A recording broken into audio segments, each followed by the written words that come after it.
All right, I'm coming to you here with a business card dungeon dive by Melv Lee. And these are the rules. They're one page. I'm not going to read through them per se. We'll discuss them a bit and see as they evolve. It is meant to be played on one double-sided business card. I actually printed it out slightly larger for this video, and this is the size of an oversized index card that I've got here, but you can print it and find the size as an actual business card size. There's low ink, there's high ink. This is the low ink version. I'll put the link to the game down below. And I have made my own character sheet that incorporates some of the rules so I don't forget.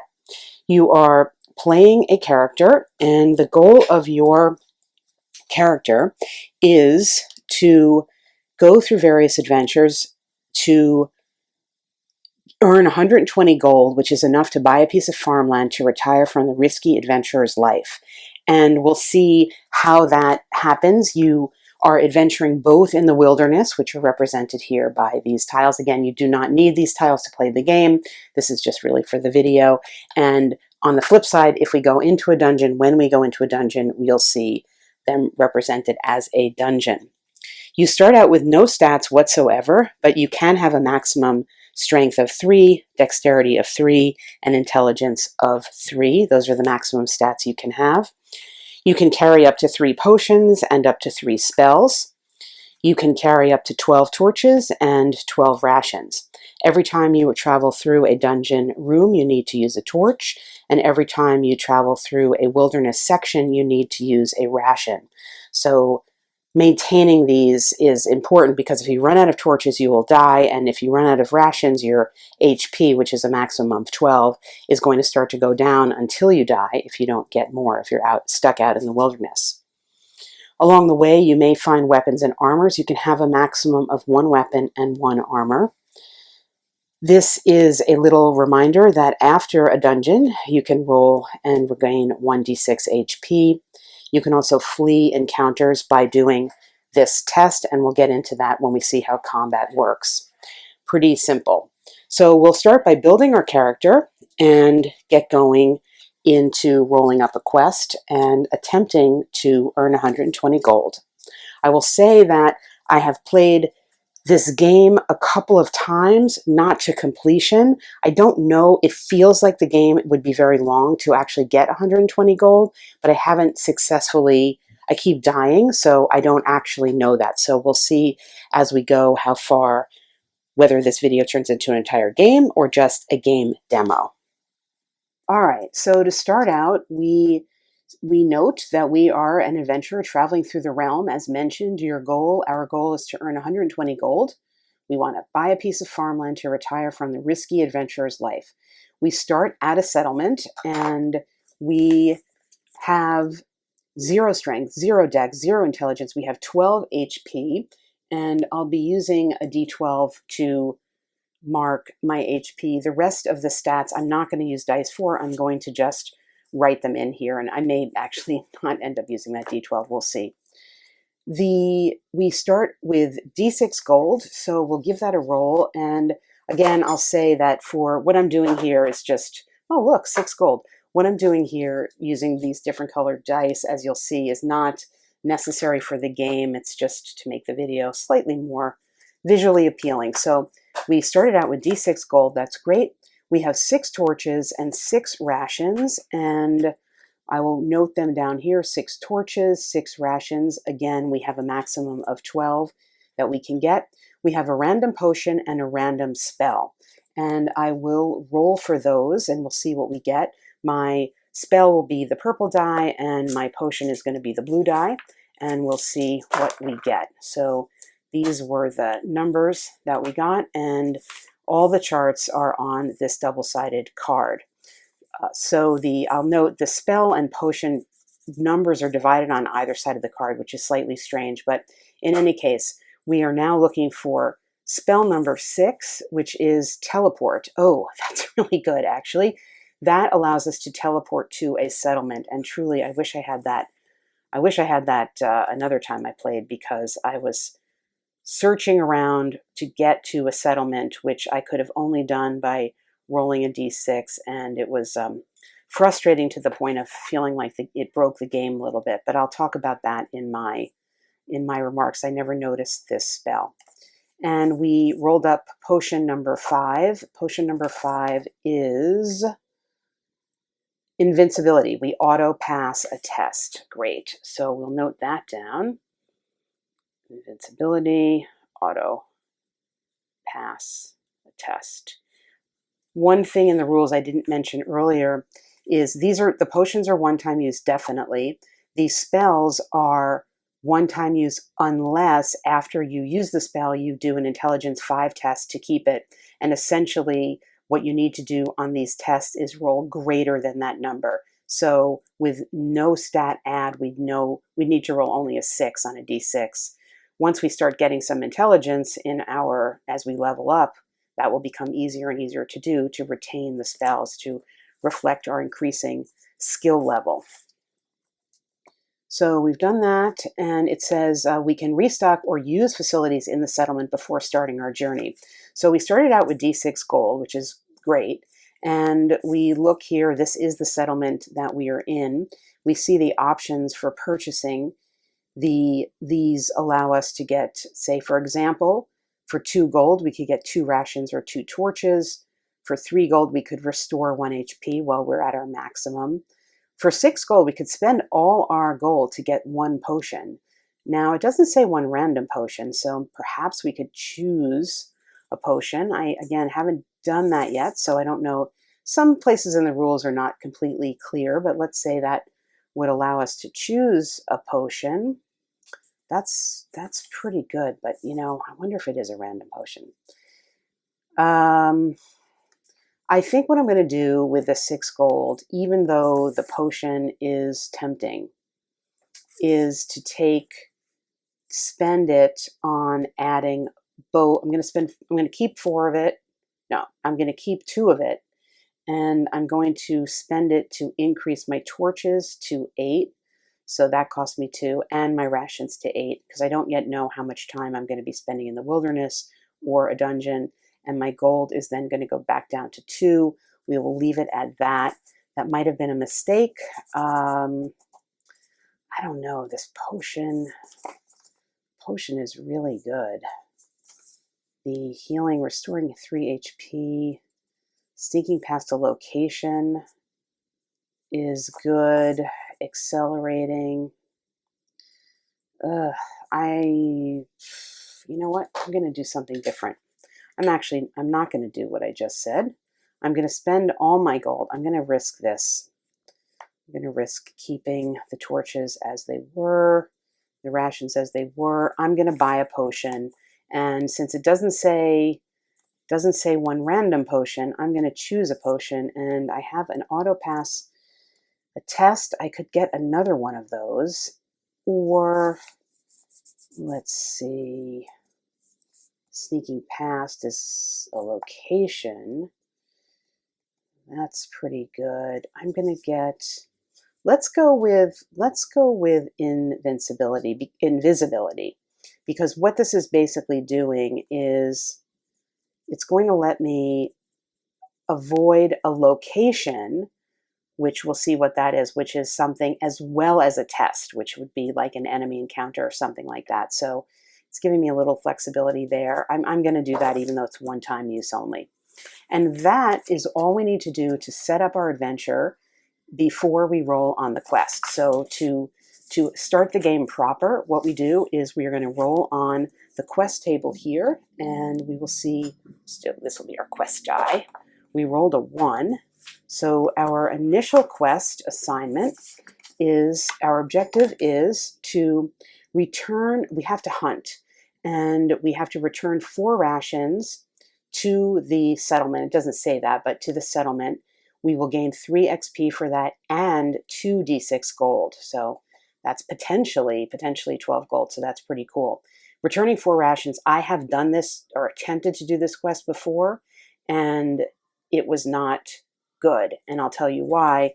It was what I mentioned earlier, which is that I could never get back to the settlement, and I kept wandering in the wilderness, losing my rations, gaining rations from killing enemies, and it just sort of fizzled out. But now I do have this teleport to the settlement spell.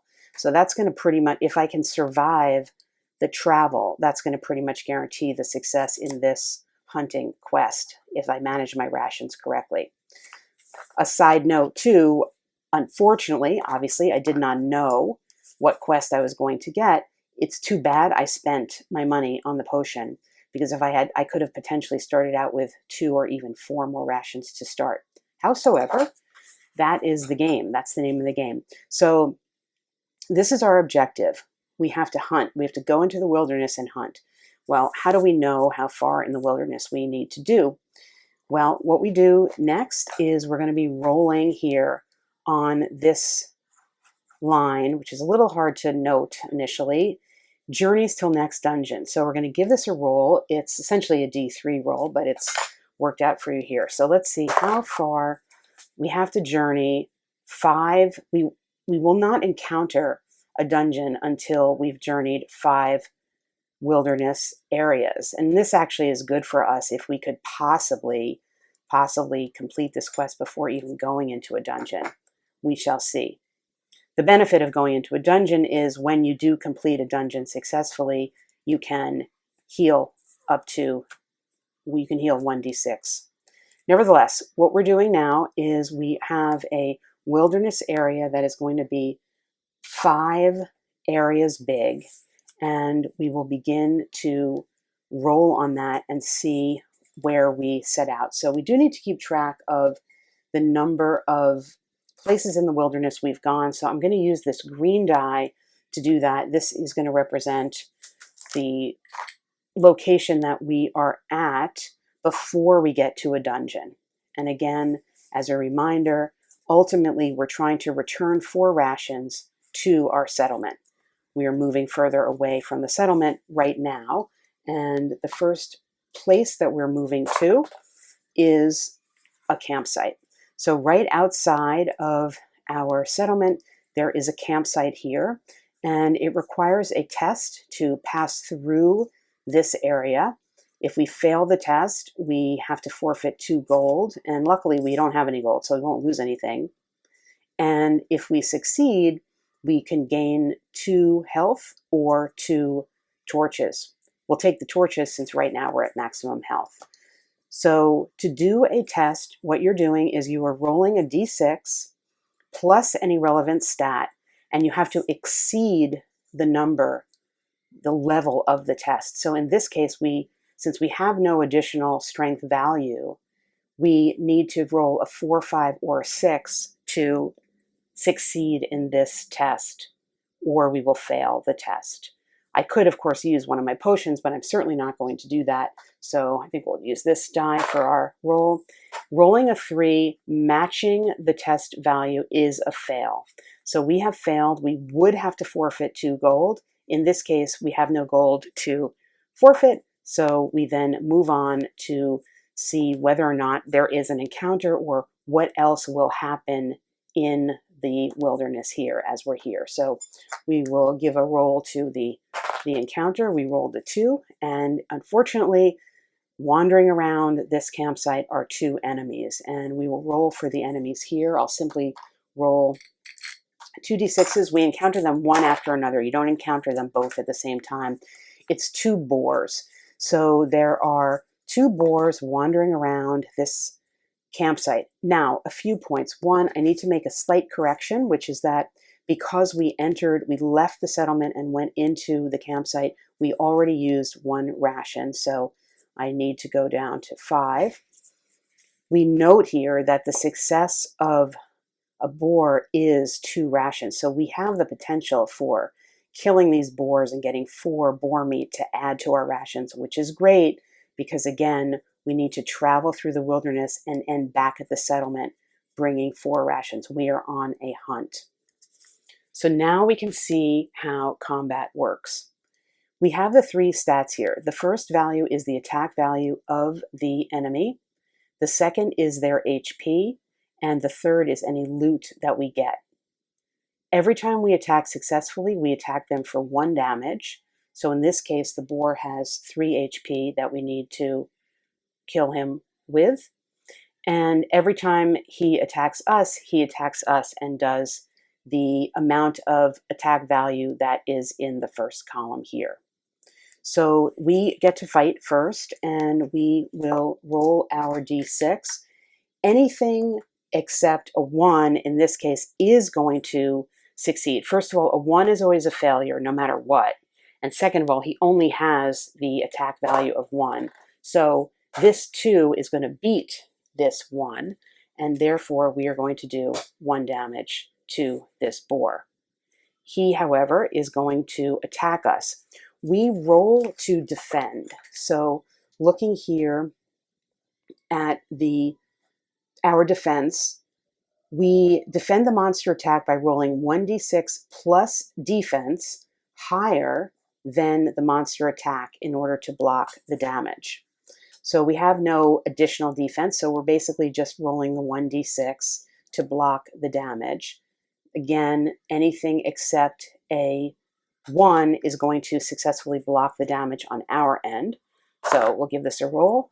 We failed to block the damage, so we were going to get a wound here, and it's going to result in 1 damage to the player.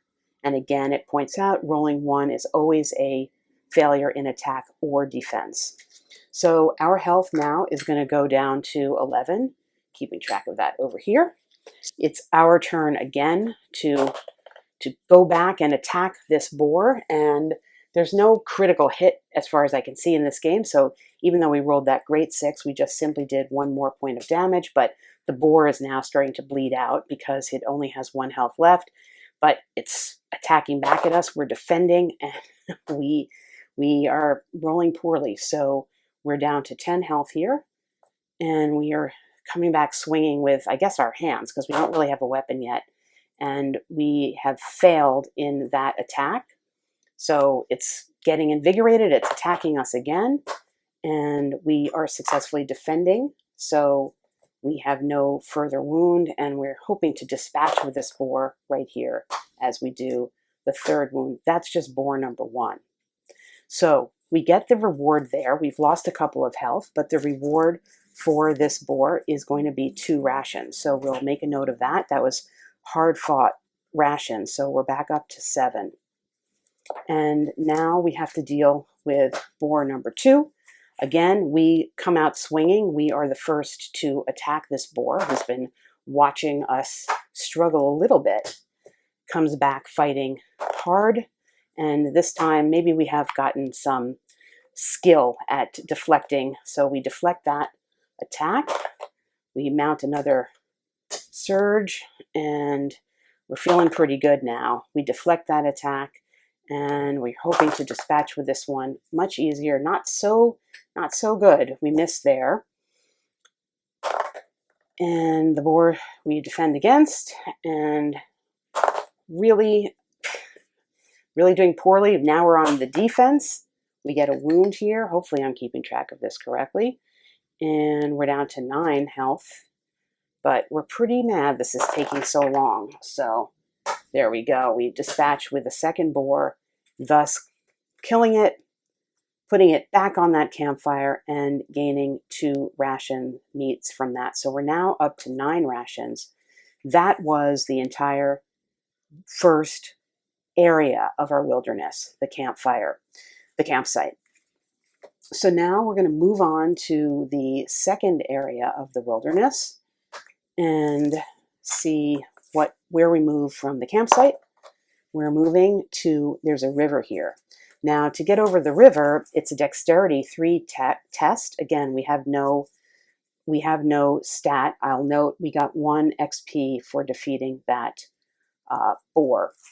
To upgrade these stats, it's going to cost 6 times the existing stat to upgrade. So in the case, to get to 1, it's going to cost us 6 XP. To get to 2, it will cost us 12 XP, etc. Again, with a maximum of 3 in any of the stats. So we're slowly on our way, getting 1 XP for defeating that boar. Back to the river here. This is a dexterity. We need to jump over it. In our case, with no dexterity stat, we have to roll a 4, 5, or a 6 to cross the river, and again, we fail that. So we're going to get injured here, 1 XP. So now we're down to 8. That's not great. We haven't gotten that very, very far here. As we look around the river, do we see something here? What do we see? Looking around the river, we realize that we are lost. This means we're going to add 1 to the journey that we need to conclude until we get to the next dungeon. So to mark that, I'm going to just turn this back to 1 as if this were our first area. And we don't have to deal with an enemy here, but we did complete the river. So got a little lost on the river, and I failed again. Going to the river brought us down to 8 rations, and now we're back down to 7 as we go into, in effect, the third area, but what I'm marking off on the die as the second area because we got a little lost. And that second area is going to be a hill.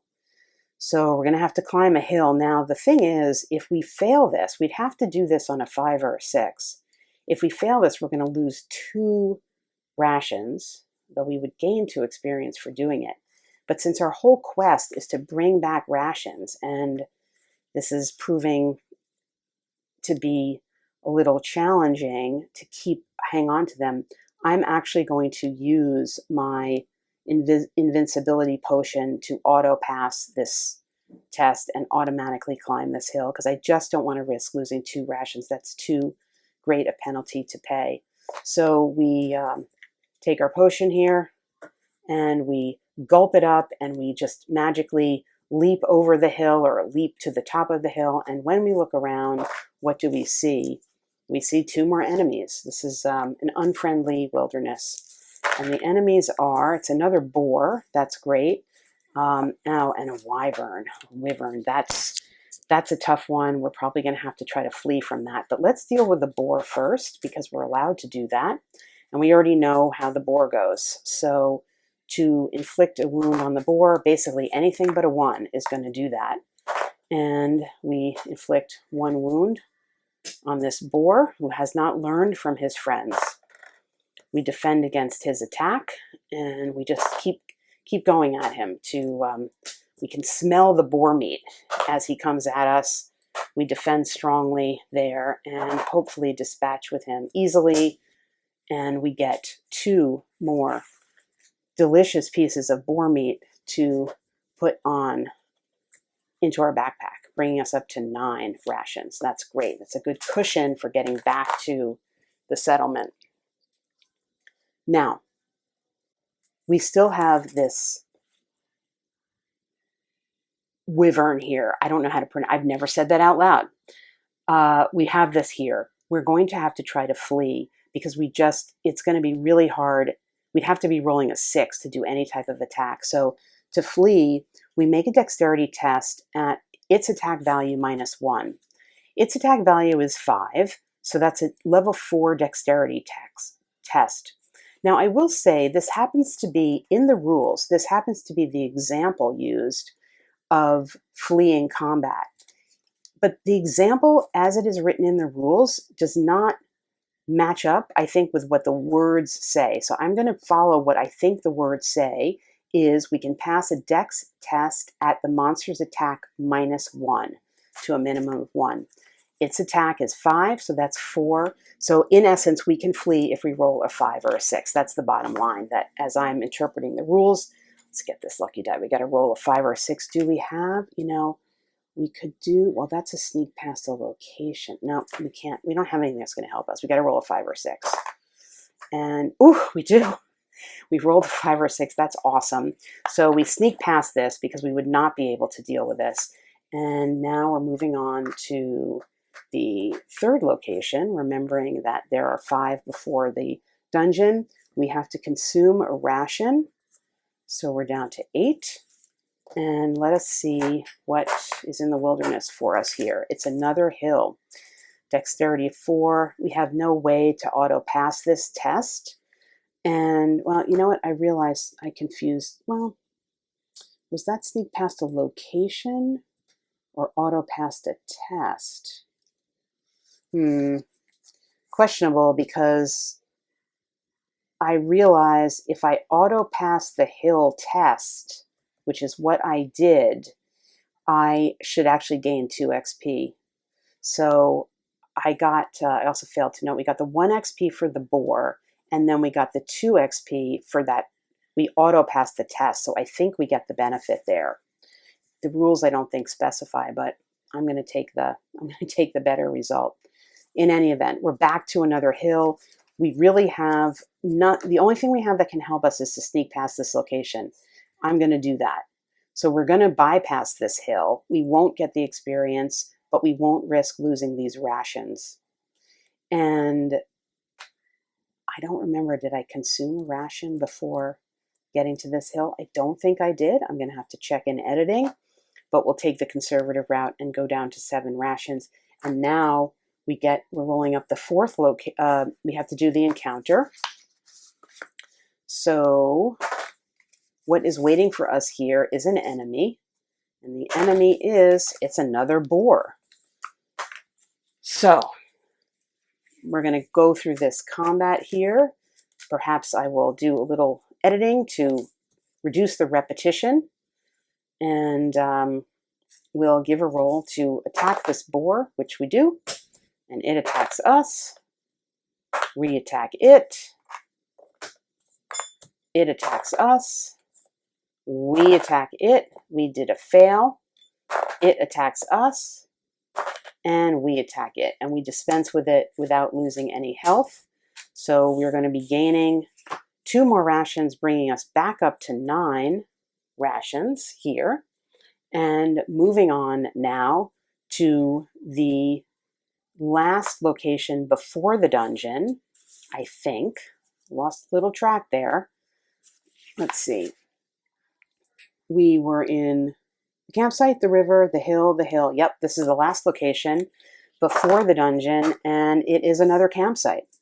And at this campsite, we have to do a strength test of 3 to pass. We're going to go through that, and hopefully we failed. So the failure is we lose 2 gold. We don't have any gold. Not super bad. And let's see what type of encounter we get here. 2 enemies, and let's hope it's not 2 more boars. This is very bad. Very, very bad. We have to do 2 flea tests here, or we're just going to, I don't think we're going to succeed in dealing with these 2. We don't have enough to level anything up, so it's requiring us to roll a 4 and a 5 to flee both of them. Excuse me, a 5 and a 6 on both dice to flee both of them, and we have 2 fails. So we are going to have to encounter both of these. I don't think this is going to be possible. Our health is at an 8. We are going to have to teleport to the settlement. Let's see, we're just outside the dungeon where we could possibly level up. We have no gold, and we don't have experience. There's really nothing we can do in the settlement because we have no gold. So we're going to just have to try to encounter these and see. It's going to be a gruesome death out here in the wilderness. All right, we got to roll a 6 basically to attack. We do not do that. We should roll for each HP is 3d3 HP. So let's give it some HP. First of all, that's going to be 1, 2. It's going to have 6 HP. The first one is going to have 6 HP. I don't know if we can attempt to flee. Let's see. I don't know that we can flee at any time. Well, I'm going to save us the trouble and say that we died. Well, I never did make it to the dungeon side and get to flip over this cool tile and the other cool tile and be in the dungeon, but I'm going to do that for this part of the discussion because I want to show that this game, so this is the dungeon side of the card. And as you saw, I just died. I got some bad encounters, very, very overmatched and imbalanced, and I just decided to even give up on that last fight. But what would have happened had I got to the dungeon side is we would have used this basically the same mechanic to go through the dungeons and be able to pull in NPCs and hazards and have some continue use of the spells and the potions. It's a really interesting idea, and the fact that it could fit onto one business card sized thing if you want to read it that small is cool. I think the balance was just a bit off, and the overpowering enemy there was rough. I think there's also a high degree of luck if you do or do not get this spell that allows you to teleport back to the settlement. That can make a huge difference, because if you have it, you can complete something pretty easily. If you don't have it, you could just be, in theory, wandering around and wandering around. So I think there's some tinkering that could happen here to tighten up the rules a bit, but I wanted to present it to you because I think it does a lot with a little, and I think there is enjoyable gameplay to be had here. Again, maybe spending some more time with it and